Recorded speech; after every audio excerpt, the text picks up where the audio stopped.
नमस्कार दोस्तों, हम कितना ही कोशिश करें लेकिन समाज में, संसार में, देश में कुछ ना कुछ ऐसा हो ही जाता है जो मन को, आत्मा को झंझोड़ कर रख देता है। ये घटनाएं हमेशा से होती रही हैं, ऐसा नहीं कि नहीं हुई है। किसी न किसी बहाने से कमज़ोर वर्गों को जो मान लेते हैं, हालांकि वो कमज़ोर नहीं है।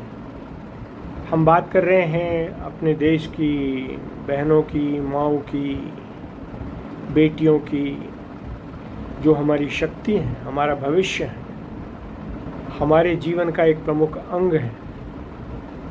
लेकिन हमेशा से, क्योंकि परमात्मा ने उन्हें थोड़ा फिजिकली लेस बनाया है और आदमी को थोड़ा सा फिजिकली मजबूत बनाया है, तो कोई ना कोई महिलाओं के खिलाफ, महिलाओं के विरुद्ध, महिलाओं से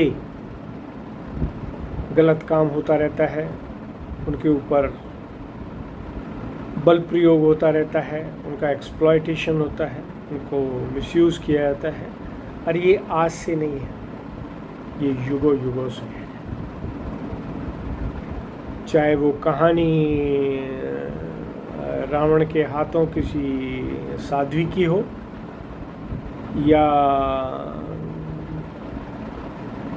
कौरवों के हाथों द्रौपदी की हो, या निर्भया की हो, या आज जो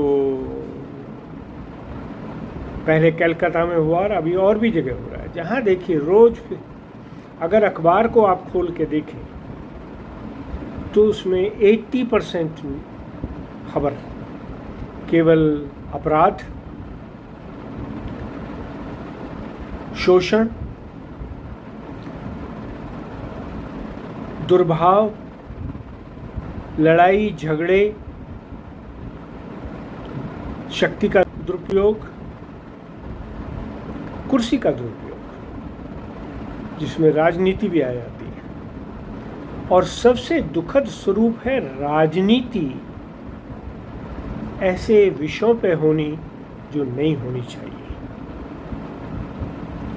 किसी एक नेता ने अपराधियों को दंड देना शुरू किया तो दूसरी महिला नेताओं ने उसके खिलाफ बोलना शुरू कर दिया कि ये तो काम कचहरी का है। कचहरी में तो 20-20, 50-50 साल केस चलते हैं और कुछ होता नहीं है। वकील आते हैं वहाँ, बढ़िया से बढ़िया जो बातें करते हैं, और बाकी जो होता है वो समाज पूरा जानता है। कुछ औरतें हैं वो दूसरी औरतों की कही हुई बातों पे ही उंगली उठाना शुरू कर देती हैं। कहने का मतलब ये है कि समाज में औरतें ही पीड़ित हैं और मर्द उसके कारण है, उसके मुख्य कर्ता हैं, लेकिन उसके पीछे भी औरतें हैं जो चाहती हैं समाज में ऐसा होता है। क्या ये सही है?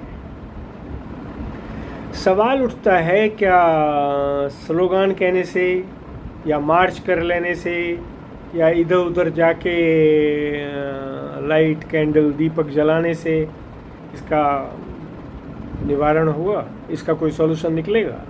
नहीं। क्यों नहीं निकलेगा, ये हमें समझना जरूरी है। देखिए, सृष्टि में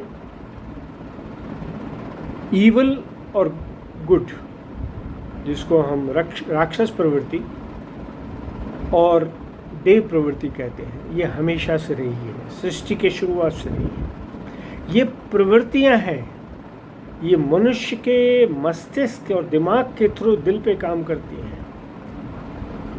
ये कोई बाहर उपजी हुई जहरीली चीज़ नहीं है, ये मनुष्य के अंदर ही होती है। वातावरण से आती है, समाज से आती है, जन्म से आती है, सब जगह से आती है।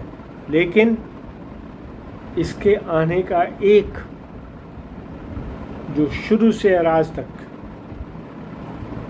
चाहे वो ऋषि मुनियों ने राक्षसों को भगा के किया, या रामचंद्र जी ने युद्ध करके किया, या कृष्ण जी ने युद्ध करके किया, और आजकल के भी बहुत सारे हमारे अच्छे लोग, नेता भी और दूसरे लोग कर रहे हैं। वो है अच्छा अच्छा है और बुरा बुरा है। इसको समझ के बुरे का कंट्रोल करना, बुरे को ऐसी स्थिति में लाना कि वो बुराई का काम कर ही ना सके, और करे भी तो किसी को कमज़ोर को नुकसान ना दे। जब तक आप ये नहीं करेंगे तब तक इस समस्या का समाधान नहीं है। आप कितनी ही कचहरियाँ बिठाइए, कितने ही कोर्ट में ले जाइए, सब करिए, ये सब धंधे हैं। वकीलों के धंधे चलते हैं, कोर्ट के भी धंधे चलते हैं, राजनीति के भी धंधे चलते हैं। ये धंधे हैं, इनसे सुधार नहीं होगा। सुधार समाज से होगा। हमारा उद्देश्य अच्छे इंसान बनाने का होना चाहिए। वो घर से शुरू होना चाहिए। माँ बाप इस बात का ध्यान रखें कि बच्चा अगर गलत प्रवृत्तियाँ डेवलप कर रहा है तो उसको कैसे सही किया जाए। समाज इस बात का, परिवार इस बात का ध्यान रखे कि परिवार का कोई सदस्य गलत रास्ते पे चल रहा है, उसको कैसे सही रास्ते पे लाया जाए। समाज इस बात का ध्यान रखे कि गलत को आइडेंटिफाई करके उसको सही करने का कोशिश होनी चाहिए। जब तक ये सब नहीं होगा तब तक ना कानून हेल्प कर पाएगा और ना कानून के रक्षक हेल्प कर पाएंगे, क्योंकि कानून में भी और कानून के रक्षकों में भी उन देव और राक्षस प्रवृत्ति दोनों में उपस्थित है, और वो अपना काम करती हैं। इसलिए अगर समाज को सही बनाना है, जितने भी आज तक अवतार हुए हैं, जितने भी ऋषि मुनि हुए हैं, जितने भी चिंतक हुए हैं, सबका यही कहना है कि मनुष्य के दिल और दिमाग से बुराई को दूर कीजिए, मनुष्य को अच्छा मनुष्य बनाइए। हमने इसके ऊपर पहले भी कई बार बात की है। हमने रास्ता भी बताया है कि कैसे बुराई को कंट्रोल करके एक इंसान को अच्छा इंसान बनाया जा सकता है। लेकिन जब तक सब उसके लिए तैयार नहीं होंगे, सब उसको करेंगे नहीं, तब तक ना कानून पूरी तरह से हेल्प कर सकता है, ना कानून के रक्षक पूरी तरह से हेल्प कर सकते हैं, और ना कानून के बनाने वाले कर सकते हैं।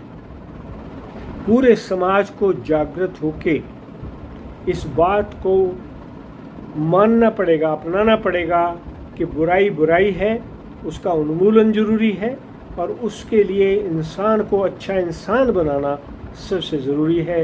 यही एक रास्ता है जिससे भारत को, जो इसकी पुरानी गरिमा थी, जिसको हम विश्व गुरु भी कह देते हैं, उस स्थिति में लाया जाए, भारत का निर्माण किया जाए, पुनः निर्माण किया जाए, समाज का निर्माण किया जाए, मानव का निर्माण किया जाए, विश्व का नवनिर्माण पुनः निर्माण किया जाए।